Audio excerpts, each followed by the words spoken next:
This is a story from a book of 100 horror stories featuring all your favorite no-sleep authors. It's being used to raise money for a media production to bring these stories and more to life. If you want to support this project, click the link in the top of the description below.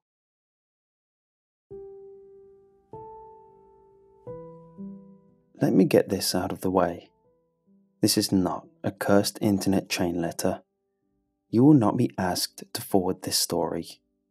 Reading it or hearing it will not kill or curse you. This is a story about my childhood. A memory. One that just resurfaced, kicking and screaming to the forefront of my mind.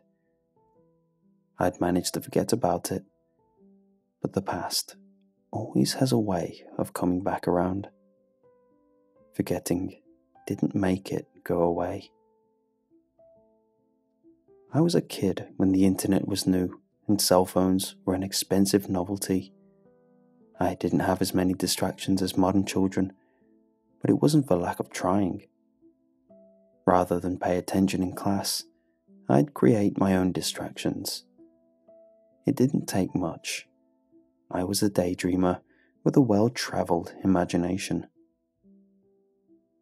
As I got older, I became more interested in making new friends. Real friends, which were easily gained when I invented a game for the entire class to play. It wasn't exactly imaginative, but it was fun. The game? Passing a single note around without getting caught. Simple, right? The game didn't have a name. We figured if we didn't name it, it would be a lot harder to get caught. We didn't even use the word game. We referred to it as taking notes, just in case anyone overheard. A lot of the fun came from the secrecy and the ninja moves we had to master in order to pass the note around unnoticed. There were 3 rules. Don't get caught. Add something. Pass it on. We won when the note was passed around and came back to me. At recess, we'd read the note and have a good laugh. Sometimes we'd collectively make up one big story, or each share a joke. It all depended on what I wrote first. It was only a little bit of power, but it still went straight to my head. Suddenly, I was the most popular kid in class. I didn't need the daydreams, not like I used to. We almost always won. I'm not sure if we really were master sneaks or if Mrs. Knott didn't care. In order to be stealthy enough to play, we were well behaved and didn't interrupt class. It was a harmless game.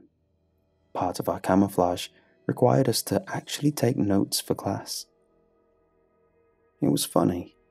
I didn't realize the game inadvertently defeated the purpose. Kids really aren't as clever as they think they are. At least, I wasn't. I remember when everything changed. The game started off like it always did. Every time the teacher turned to write something on the whiteboard, the note changed hands. I could hear the scratching of pencils and pens on paper with the quiet monotony of the lesson. My thoughts were set adrift. I thought about how things had been different just the year before. Real friendship was a lot less frightening than the warped version my head had made up. I didn't miss any of my imaginary friends. They were all but erased as I started learning the social skills I'd lacked when I was younger. I was roused from my reverie when Lydia jumped out of her seat, stumbling backwards and falling on her butt. Most of the class laughed at her expense, all of us immature enough to find it funny. No one disliked Lydia. She was a little chubby but very sweet. But seeing anyone fall like that was bound to get a laugh. Every eye in the room watched the girl fumble and fret. Lydia was red-faced and sweaty as she quickly collected her papers off the floor and sat back down at her desk without a word. Her round cheeks quivered as she tried to compose herself, but the damage was already done. "I thought I saw a spider, a big one," Lydia explained. "I'm sorry for interrupting, Mrs. Nutt." Lydia hung her head, wringing her braids. Mrs. Nutt nodded and turned back to the whiteboard without comment, either accepting her explanation as true or choosing not to question it. I turned my attention back to my note-taking, and before long, the note made its way back. I didn't look right away. I liked to be surprised at recess. The bell rang, and I cheerfully shuffled out the door for lunch. The class seemed quieter than usual as we filed out and headed for the cafeteria. Lydia stopped me in the hallway. Her face was still red, and her eyes glossy with unshed tears. Lydia usually kept to herself. She participated in taking notes, but was shy and usually didn't socialize unless she had to. "What's the matter?" I asked, perplexed. We were alone in the hall. Staff and students alike didn't waste time going to lunch, especially on pizza day. I felt a flutter of annoyance, but given the look on Lydia's face, I pushed it back. "Don't show the note at recess." Her hands gripped her twin braids. "Please." "Why?" I asked, reaching for the note so I could see what the problem was. "Half the class already saw it since you passed it on." "I wish I hadn't." She was pulling on her braids. I was worried she might pull them right off her head. "Taking notes isn't fun anymore. Not if it's going to be like this." "Like what?" My first thought was that someone drew boobs or wrote swears. Either of those options would have been scandalous to our fourth grade sensibilities. Lydia looked at the note I was unfolding, chewing on her bottom lip so hard it started to swell. In an instant, I understood the problem. It was Lydia. A drawing of her, so well drawn there could be no mistake. It was almost like looking at a black and white photograph, if not for the horizontal blue lines faintly visible beneath the expert pencil strokes. The drawing was not at a fourth grade level, but that wasn't what was alarming about it.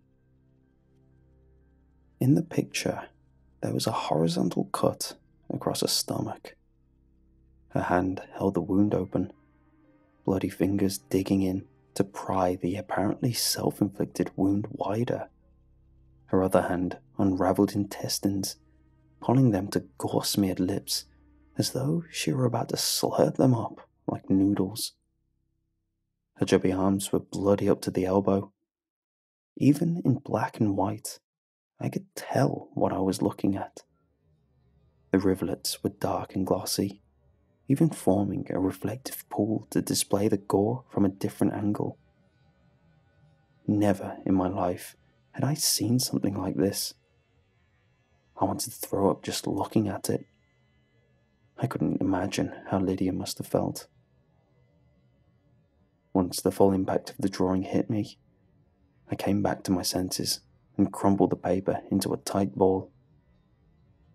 "I won't show anyone." Lydia nodded, shuffling from foot to foot in an awkward dance of nerves. The girl opened her mouth to say something else, then thought better of it, scurrying down the hall. I'd lost my appetite. No doubt Lydia did too. The air was thick with unasked questions. Who had drawn that? When I'd started the note, that drawing hadn't been there. I really didn't think anyone in the class would have, or could have, drawn it. There was no obvious explanation, but I didn't want to think about it. For some reason, it felt wrong to even wonder. At recess, half the kids protested when I said I'd lost the note. The other half was conspicuously quiet. No one mentioned the drawing. There seemed to be an unspoken rule. We couldn't talk about it. We didn't want to. It was unanimous. The next day, Lydia wasn't in class. At first, I wasn't going to play the game, but some of the kids kept looking at me expectantly. Only about half the class knew what happened. The other half expected we'd be taking notes as usual. For some reason, pretending it didn't happen seemed like the most sensible option. The game continued. I tore out a fresh sheet of notebook paper and stared down at it blankly, unsure of how to start this one. Any sense of mischief or fun was long gone for me. I didn't want to play anymore. Why did it feel like I had to? I scribbled something down. I don't even remember what. The game begun, but I didn't really pay attention until the dreaded note made its way back. I felt like a prisoner to the game. It was only a piece of paper, but it felt heavy to me. I didn't know what I'd see. I couldn't convince myself the game hadn't changed in some fundamental way. I wasn't the only one who felt that way. Just days before, we were all laughing and smiling. Not anymore. Only about half the class waited eagerly for me at recess, the other half trickling in, heavy-footed with reluctance. It was as if they were here out of obligation. As I smoothed out the creased note, I almost wasn't surprised to see the new drawing. This time, it was Brian, a grisly scene sketched out with such realistic detail that my brain refused to register what I was looking at first. Bubbling, blistered, and blackened skin might have left him indistinguishable, if not for the fact that his face was left untouched by the licking, angry flames drawn out in color this time: red, orange, yellow, and black. Brian's dimpled smile and freckled nose were unmistakable. His body positioned in a crouch beside a wall of flames, as though he were merely warming himself by a campfire, arms extended, hands rubbing together, charred skin flaking off with friction, peppering the fire with bits of blackened flesh. I pressed my hand over the drawing, covering it up, but it was too late. We'd already seen it. Even the drawing felt hot beneath my palm, words and bile competing in my throat as my eyes skimmed the rest of the note. Everything else was harmless. Snippets of conversation and jokes, benign doodles. I recognized the handwriting, knew who wrote or doodled what. Everyone was accounted for, except for Lydia. The only addition I couldn't explain was that drawing. It shouldn't have been there. It was as though some malevolent presence had decided to include itself in our game, uninvited. No one spoke of it, but it was clear from the shock and tears. We'd all seen it this time. When I pulled my hand away from the drawing, it came away stained red and black. I buried the note, along with the one depicting Lydia by the sledding hill, a cluster of silent children. It felt like a funeral. Brian was the last to leave the mound. His skin was the colour of sour milk, which made his freckles seem dark in stark contrast. He didn't cry. He didn't ask questions. He just stared at the dirt with glassy eyes, even after the bell rang and everyone else went to class. When I began to trudge back to class reluctantly, I swear I heard a whisper. Pass it on.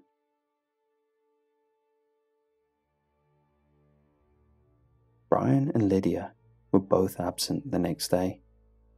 Their 2 empty desks an ominous reminder. No one wanted to play, and all of us felt strangely compelled to participate. I ripped a new page from my notebook, not caring when the paper ripped like jagged teeth along the side. I started the game with a plea. I don't want to play anymore. The scrawled message almost illegible, as if even this violated some implicit rule. My hand kept moving across the page, before I even realized what I was doing. Before I realized I wasn't in control of my arm anymore, I'd written a reply. Pass it on. Written in perfect cursive, handwriting that wasn't my own. I'd lost feeling in my hand, looking down at it. It felt somehow separate from me, detached, as though I were looking at someone else's hand. My hand. The hand. Passed the note to William next. And so the game repeated. With each game, a new deadly prediction was pictured. Although we didn't know what happened to the students chosen by the note, we did know that they never came back to class. Tammy's demise was drawn, a snarling pack of dogs tearing at her legs and snapping her bones between sharp, bloody teeth. The girl smiled in the picture, petting one of the dogs, as though it weren't tearing the flesh from her forearm. Calvin's portrait painted his body at the bottom of nightmare stairs, his body contorted, bent and broken in every unnatural direction. His arms and legs resembled the very stairs he must have fallen from. No one wanted to play anymore. We were the ones being played. When I resisted, my arm would move on its own. I wasn't the only one. We stopped looking at the drawings, but it didn't matter. Someone would still be missing the next day. Then we were caught. That day, there were 7 empty desks. Lucy was about to finish the 8th deadly game when Mrs. Knott swiveled around from the whiteboard and caught her slim wrist. Without hesitation, the teacher took the note out of her hand and began lecturing us about disrupting our learning environment. The lecture was worth it. By getting caught, Lucy had lost the game. Losing the game had freed us somehow, breaking whatever hold it had over us. We never played the game again. 7 students never returned to school. As children, we were spared any sort of explanation, and no one asked. I spent the rest of that year, and every year after that, as a serious student. I went back to being a loner with no friends or games of any kind. I didn't even go to recess, opting to work on homework or read books in the quiet solitude of the library instead. I didn't think about what happened for a long time. I moved on with my life. Until last night. I was drinking by myself at the bar into the early hours, hoping that liquor would lubricate my sleepless night. An old woman claimed a stool beside me, her body stooped with age. That didn't stop her from swallowing several shots in quick succession. I didn't pay her much mind, staring vacantly at the assortment of hard liquors as a drunken haze began to sweep over me like a warm blanket. I could feel the woman's intense stare as she slid a piece of paper towards me. A soft rustle I somehow heard even over the loud music. I stared down at the note on the counter. Dirty notebook paper, folded into a square with frayed edges. I looked up at the woman. Her mouth was moving soundlessly, but I could tell she was saying the same thing over and over again. Pass it on. I recognized the woman. It was Mrs. Knott. There was no doubt about it. She hadn't aged well. Her eyes dark and haunted, touched with madness. Her features were haggard and pale, her body frail, as though she were made of paper mache. I didn't need to open the note to know what it was. For all these years, the game had gone unfinished, until Mrs. Knott finally passed it on, back to me. The game was won. I can't begin to guess what happened to my old teacher, but it was enough to drive her to seek me out and deliver this note. I had to take it. Although my right hand felt like it was filled with pins and needles, it was my choice to reach out and take it. The game had been my idea. The lives lost were my burden to bear. The curse could only end with me. Thank you. I'll take it from here. You protected us. I'm so sorry. It was clear my old teacher had been fighting this curse for so long enough that I had time to forget. Forgetting didn't make it go away. I'm sorry too, she weakly whispered, terror and regret competing on her face. We both sat and drank for a while before I sent her home in a cab and headed home to face my fate. I haven't slept since. The note is on my desk, unopened. It doesn't matter. Even if I don't look, the game is over. I don't even need to wonder who this game will claim next. Although I live alone, I haven't been alone since the note found its way back. From the corner of my eye, a dark, ungraspable shape asks, "Did you miss me?" I wrote my story knowing no one will believe it, but there isn't time to do anything else. Fortunately, there's nothing to leave behind. No family, no friends, not even a pet. Maybe I knew this would happen all along, somewhere deep down. I didn't want anyone to miss me. Meeting this monster, I realized something I'd secretly suspected all along. Whatever this creature is, I know it. I'd called it my friend once, back in those daydreaming days. This nameless, shapeless thing. My imagination had taken credit for it. An innocent assumption. I turned my back on a lonely darkness, but it wouldn't let me go.